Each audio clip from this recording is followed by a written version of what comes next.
السلام علیکم دوستو، آج کی کہانی کا نام ہے برے اعمال کی سزا۔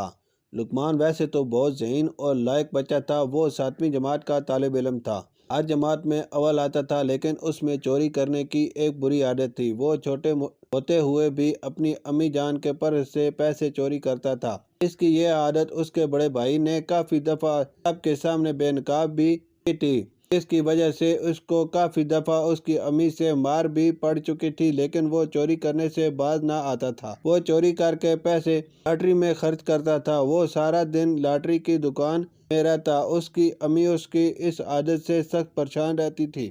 اسے کئی دفعہ پیار سے بھی سمجھا چکی تھی کہ وہ اس عادت کو چھوڑ دے، لیکن اس کے کان پر جوں تک نہ رینگتی تھی۔ اس کے گھر کے دوسرے افراد بھی اس کی اس عادت سے واقف تھے۔ ایک دفعہ کچھ یوں ہوا کہ وہ گھر سے سودا لینے کے لیے نکلا تو 2 گھنٹے ہونے کو تھے کہ اس کا کچھ اتا پتہ نہ تھا۔ اس کے سب افراد بہت پریشان ہو رہے تھے۔ وہ دراصل اپنی موج مستی میں گھوم رہا تھا۔ اچانک ایک نقاب پوش نے اس کو قابو میں کیا اور اس کو زبردستی اپنے ساتھ لے جانے لگا۔ لقمان روتا رہا، لیکن اس نقاب پوش نے لقمان کی ایک نہ سنی۔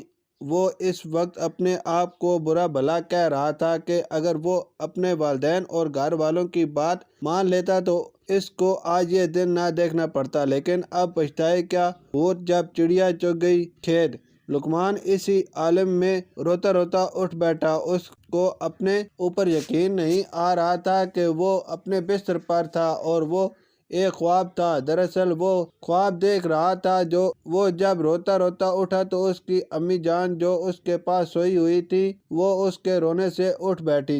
جب امی جان کو سنایا، وہ اس وقت بہت ڈرا ہوا اور خوف زدہ تھا۔ اس کی امی جان نے اس کو تسلی دی اور سمجھایا کہ اللہ تعالیٰ کی طرف سے تم کو وارننگ دی گئی ہے کہ تم اب بھی ٹھیک ہو جاؤ اور تمہارے برے اعمال ترک کر کے اللہ کے نیک بندے بن جاؤ۔ وہ اب بھی لگاتار روتا جا رہا تھا۔ امی نے اسے تسلی دی اور سمجھایا کہ تم اب بھی اللہ تعالیٰ سے اپنے گناہوں کی معافی مانگ لو، بے شک اللہ تعالیٰ معاف کرنے والا ہے۔ قرآن مجید میں بے شمار مقامات پر یہ آیا ہے کہ وہ اللہ تعالیٰ معاف کرنے والا مہربان ہے۔ چنانچہ لقمان نے اپنی امی سے وعدہ کیا کہ وہ آئندہ کبھی بھی جھوٹ نہیں بولے گا اور خاص طور پر چوری سے پرہیز کرے گا۔ لقمان کی والدہ اس کی یہ باتیں سن کر بہت خوش ہوئیں اور اس کو انعام کے طور پر چاکلیٹ انعام دی تاکہ اس کی حوصلہ افزائی ہو جائے۔ پیارے بچوں، اس کہانی سے یہ سبق ہے کہ آپ بھی لقمان کی طرح اپنے گناہ سے توبہ کر لیں،